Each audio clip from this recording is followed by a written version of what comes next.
So our first question, guys, is cryptocurrency an effective form of currency for financial transactions across Africa?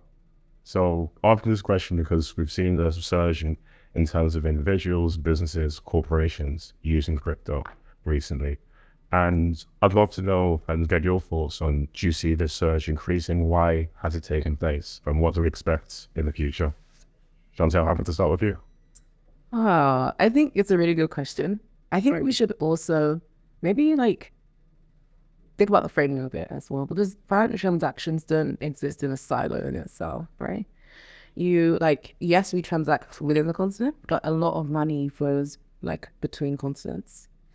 And I think personally, I see it continuing to grow, the adoption of crypto and in particular stable coins will continue to grow. I think right now we're around 52% year-on-year growth when it comes to stable coins in sub-Saharan Africa. Oh. But yeah, what do you think, Mudy? Yeah, I mean, reference to what they said about 52%. So I actually read somewhere, there's a statistic, survey that showed that there were about, out of 3 people, 133% have actually used crypto in Africa. And just in 2024 to 2025, there was about 205 billion sent to Africa. So that's a huge number. I mean, compared to the global standard of crypto volume, it's like a drop in the ocean, but it shows that there is lots of participation in crypto in Africa. So, and financial houses, financial systems, platforms built in Africa, they're actually helping with upfront and on-ramp systems that help, to make sure that these transactions happen in minutes instead of hours, as we've seen in traditional finance. Right. I mean, so, and building on to that, so I've talked in the past, Shantelle, with you about the cross-border transactions with fiat money, and obviously we're talking now that it seems like cryptocurrency is increasing. So what are the reasons, because you mentioned some of the trends that are taking place, what are the actual reasons as to why more and more people in sub-Saharan Africa and maybe in North Africa too are using crypto and the blockchain technology in general?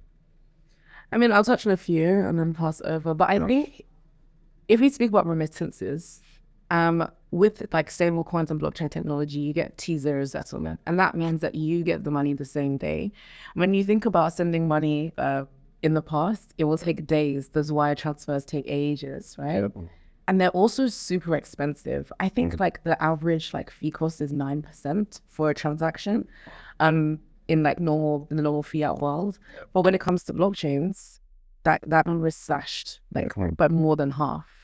So it becomes cheaper, it becomes faster. They're 2 huge pain points that any person that's transacting will feel. So why wouldn't you use stablecoins or crypto? Absolutely.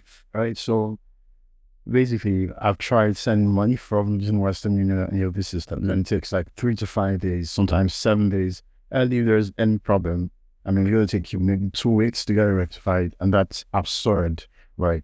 So seeing the crypto system sort this out in 5 minutes, 10 minutes, it's a big deal. It's a really big deal. We see people from South Africa, Mauritius, Nigeria, using crypto, accessing fiat, USDC, and it's really made it easy, because imagine having to go to an airport or go to the roadside to get fiat, and you have to go through bribes and all of that. So it's really easy to stay on your phone, get access to platforms that you can just make an exchange or send money to the US, send money to the UK easily in a few minutes, right? So I think that it's a big game changer. Yeah, but then the public are usually going to go to the easiest platform to send the money. Absolutely. Can also as well, another reason we've talked in the past about the liquidity crisis that some currencies have had, running reserves, and cash is still king across various regions across the continent, and Nigeria and the nations, Kenya too. Are we seeing crypto and, for instance, Bitcoin as well, obviously the most popular one, being used because there are times in which people cannot access cash and they can't access the currency that is there, the currency that they use in the country? Absolutely.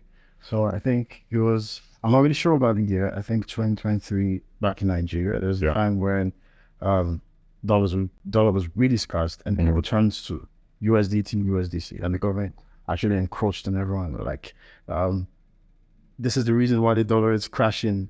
I mean, I know because if dollar is scarce and the naira keeps losing value and people keep using USDT, it may affect, the naira rate. But like pushing crypto away is actually going to make it more scarce, and it's going to make the naira go more devalued. Right. So there has to be like a way to introduce some sort of balance between systems, right? So, and this is very important, and it's very trivial for businesses because they need access to liquidity.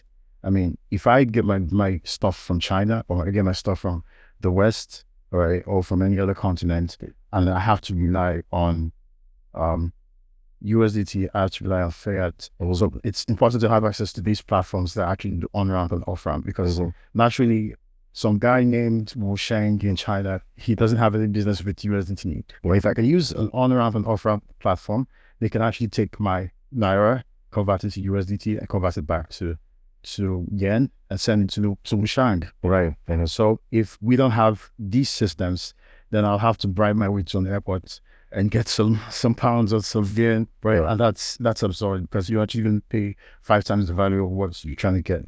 And so I think it's really important that we have access to this liquidity as businesses, small business, especially the small businesses. And what do you think, Shantelle? I like your answer because your answer is very practical, and mine is more ideological to this, because what you're asking was about trusted parties in terms of like the financial landscape in Africa. And if we go back to the first cryptocurrency, into Bitcoin, and that like 2008 white paper, like it wasn't built, like cryptocurrencies, they weren't built with Africa necessarily in mind. It was like peer-to-peer transactions, right? Because but it's very fitting for the continent, because there is no trust with these financial institutions, right? And these networks have like systemically like failed people on the continent since forever, basically. So that's my answer. Is yes, we need crypto. And there are a multitude of reasons why. Yeah. No, I find that really fascinating, what you said about the public across various countries in Africa. We're from Nigeria naturally, and there's been problems with development in the past. We can talk about when there's war-torn regions, and I find it interesting that sometimes we don't trust development, and therefore you might want an alternative form of that currency. So I guess in my head then, where do we see the currency going in terms of what are the objectives for the industry? Would you want Bitcoin, other cryptocurrencies to replace some of the more fiat monies that we use? Or is it more that it's an alternative source that can work hand in hand with the currencies?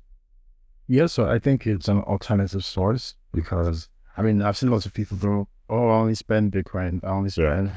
See, actually, I was like that at some point in my life. I was like, oh, Bitcoin. So people would ask me for money, and I would say, oh, I don't have Bitcoin, I'll do some conversions. But it has to go hand in hand, because you stay in Nigeria, you cannot make... I mean, some people may agree that we should spend Bitcoin. I think there's this country, what's the name of that country now? They use Bitcoin as a legal tender. Salvador. Yeah. They use Bitcoin as a legal tender in Salvador, right? Some countries may take that, but we have to agree that not all countries are going to accept that. And they have their reasons why. They have their structures. Everybody have what they represent, what they're trying to achieve. Yeah. So they work in hand in hand, because if I have Bitcoin and I have Naira, I can use Naira as my day-to-day fiat for spending, for feeding, for shopping, whatever. But I can use Bitcoin as a store of value. I can use Bitcoin as a way to hold value. And if you had Bitcoin in 2015 and you had Naira in 2015, let's say you had 100 million Naira in 2015 and you had just one Bitcoin, you know the figure. So it goes hand in hand, absolutely, because I can't walk into the market and say I want to buy 2 packs of bread and you want some Bitcoin. It doesn't work that way. But maybe in the future, right? Maybe in the future. But yeah, that's what I think. What do you think, Shantelle? Oh, maybe I think that crypto is here to stay, but I think we have to strip it back from like the term crypto. I think about blockchain technology, Absolutely. If you think about, like, look at USDC, right? There's a private issuer, but it is the US dollar on chain. In African countries, you're going to have the same thing. Like, you already have compliant Naira stable coins. They're popping up all over. Tanzania has one. And I just think that the technology itself is here to stay. So whether we like it or not, maybe fiat currencies will end up being cryptocurrencies at the end of the day on like the back end. Think about the money in the bank, like, you never touch it. You know, it's just a number. Absolutely. You know? I agree. And then, but it's just the fact that, like, what crypto allows for is programmable money. But then it starts getting a bit political because it's like, then where you spend your money can be controlled. But yeah. No, for sure. I mean, look, there's other questions about decentralization, how to use crypto, whether it's to store value or as an investment. There's many ways to do so. So more than happy to touch on this in a bit. But we're getting close to the time, so I'll stop it for the first question. But Carol, you've heard this now, so I'll pass it on to you as a person that's also in the crypto space. I'd love to get your take on where you think cryptocurrency is maybe heading in terms of its use by individuals and by companies. Is cryptocurrency an effective form of currency for financial transactions in Africa? Yes, absolutely, particularly in regions where traditional banking infrastructure is expensive, it's fragmented, it's inaccessible. In Africa, crypto is increasingly being used to solve real-world problems like cross-border payments, remittances, access to US dollar liquidity, and basically protection against local currency volatility. You look at markets like Nigeria, for example. So stablecoins in particular are becoming very important because they allow businesses and individuals to transact globally faster, more efficiently than many other traditional systems. So answer in short, yes, it is extremely effective. It is actually necessary. Liking this video so far, please take a moment to give us a like, hype, and subscribe. And don't forget to turn on your notifications so you never miss an update from us. For more deep dives and one-on-one interviews, you can listen to our podcast, Afribond Sessions, either here on YouTube or on Spotify. On the Afribond Sessions, we speak with leaders and key stakeholders across Africa and the African diaspora to explore the business, the ideas, and trends shaping the continent. You can also visit our website to learn more about the work we do at Afribond and our upcoming events.